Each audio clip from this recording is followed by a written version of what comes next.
Tinapay mula sa langit. A daily morning devotion with CRC Family.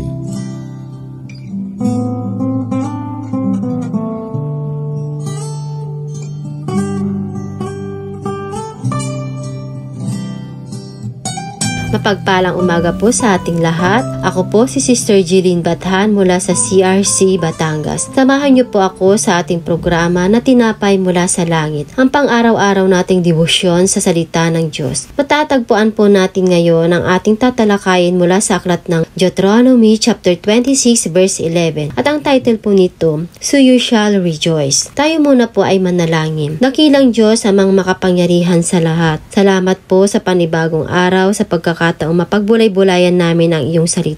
Hipuin mo po ang aming puso at isipan upang lubos naming maunawaan ang iyong mga aral. Naway ang aming matutunan ngayon ay maging gabay namin sa aming pang-araw-araw na pamumuhay. Ito po ang aming dalangin sa pangalan mo Jesus. Amen. Basahin po natin sa aklat ng Deuteronomy chapter 26 verse 11. Magagalak ka sa lahat ng mabuting bagay na ibinibigay sa iyo ng Panginoon mong Diyos at sa iyong sambahayan. Ikaw ang Levita at ang dayuhang nasa gitna mo. Ito nga po isang paalala na ang tunay na kagalakan ay nagmumula sa pasasalamat sa Diyos na siya nagbibigay ng lahat ng mabubuting bagay sa ating buhay. Sa konteksto nito, itinuro ng Diyos sa Israel ang tamang paraan ng pagpapasalamat sa Kanya, pamamagitan ng pag-aalay ng unang bunga ng ani at pagbibigay ng ikapu. Hindi lamang sa mga taga-Israel ito ay iniuutos ng Diyos, kundi sa ating bilang tayo ay mananampalataya at sumusunod sa Diyos. Iniutos siya na magalak hindi lamang isang individual kundi ang buong sambayanan, kasama ang mga Levita. Ang mga Levita at mga dayuhang naninirahan sa kanila na nagpakita na ang pagsamba sa Diyos ay may kasamang kagalakan, pagbabahagi at pagkilala sa Kanya bilang pinagmulan ng lahat ng pagpapala. Ang ating kasiyahan ay hindi dapat nakasalalay sa material na bagay kundi sa Diyos na nagbibigay ng tunay na kasapatan, sapagkat ang bawat mabuting kaloob at bawat sakdal na handog ay mula sa itaas, bumaba mula sa Ama ng mga ilaw. At sa Santiago chapter 1 verse 17, higit pa rito ang kagalakan ay may kasamang pagbabahagi, sapagkat ang mga pagpapalang natatanggap natin ay hindi lamang para sa atin, kundi dapat ding ipamahagi sa iba, lalo na sa mga nangangailangan. Gaya ng sinasabi sa Filipos chapter 2 verse 4, huwag lang isipin ng bawat isa ang kanyang sariling kapakanan, kundi pati ang kapakanan ng iba. Ang tunay na kagalakan ay nag-uugat din sa ating relasyon sa Diyos, hindi lamang sa natatanggap nating biyaya, kundi sa katuparan ng kanyang tipan sa atin. Sa bagong tipan, itinuro ni Apostol Pablo na magalak kayo sa Panginoon lagi. Inuulit ko, magalak kayo. At ito nga po mababasa sa Filipos chapter 4 verse 4 na nagpapakita ng ating kasiyahan ay hindi nakabatay sa panlabas na pagpapala, kundi sa ating relasyon kay Kristo na nagbibigay ng buhay na ganap at kasiyahan na hindi nagwawakas. Kaya sa anumang panahon dapat tayong maging magpasalamat, hindi lamang sa kasaganaan kundi maging sa panahon ng pagsubok. Sa unang Tesalonica chapter 5 verse 18, maging bukas palad sa iba at hanapin ang tunay na kagalakan kay Kristo, sapagkat ang ating tunay na kasiyahan ay nagmumula sa katotohanan tayo ay tinubos ng Diyos at may buhay na walang hanggan. So ang utos ay magalak tayo dahil sa kabutihan ng ating Diyos. Sa ating panahon ngayon, ito ay nagpapaalala ng tunay na kagalakan na hindi nagmumula sa yaman, sa estado ng ating buhay, kundi sa Diyos lamang. Habang tayo ay nagpapasalamat, nagbabahagi, nagtitiwala sa Kanya, may kagalakan tayo sa ating puso. Ang aral ng talatang ito nga po ay magalak tayo at magpasalamat sa lahat ng pagkakataon. Purihin po natin ang ating Panginoon at tayo po ay manalangin. Dakilang Diyos, amang makapangyarihan sa lahat. Tunay nga pong karapat-dapat ka sa aming papuri at pasasalamat. Salamat sa iyong salita na nagpapaalala sa amin na ikaw ang pinagmumulan ng lahat ng aming tinatangkilik. Turuan mo kaming maging tapat sa pagbibigay ng aming unang bunga. Hindi bilang isang obligasyon, kundi bilang pagpapahayag ng aming pagmamahal at pagkilala sa iyo. Naway patuloy kang maghari sa aming mga puso at bigyan mo kami ng pusong handang sumunod at maglingkod. Ito pong aming dalangin sa pangalan mo Jesus. Amen.